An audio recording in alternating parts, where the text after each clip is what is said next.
পুরনো বাড়িতে সুমি নামের এক মেয়ে তার পরিবারের সঙ্গে নতুন করে উঠে এসেছিল। বাড়িটা অনেক পুরনো, দেওয়ালে ফাটল, আর কাঠের সিঁড়ি হাঁটলেই ক্যাচক্যাচ শব্দ। বাড়ির একটা ঘরে ছিল একটা বড় আয়না, যেটা দেখলেই সুমির কেমন যেন অস্বস্তি হতো।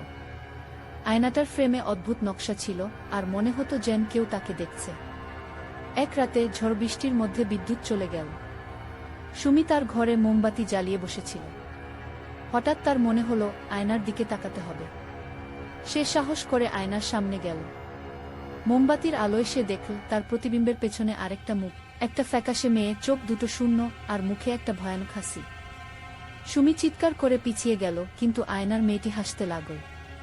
পরদিন সকালে সুমি তার বাবা মাকে বলল, কিন্তু তারা ভাবল এটা তার কল্পনা। কিন্তু রাত হলেই আয়নার সামনে অদ্ভুত শব্দ হতো, যেন কেউ নখ দিয়ে আঁচড়াচ্ছে।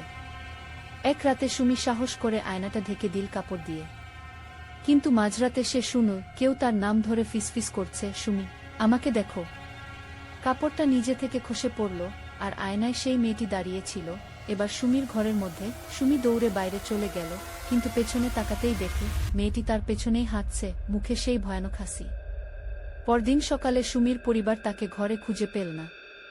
শুধু আয়নাটা ছিল, আর তার মধ্যে সুমির প্রতিবিম্ব, কিন্তু সে হাসছিল ঠিক সেই মেয়েটির মতো। বাড়ির লোক বলে আয়নাটা এখনো সেখানে আছে, আর যারা তাতে তাকায় তারা সুমির ফিসফিস শুনতে পায়।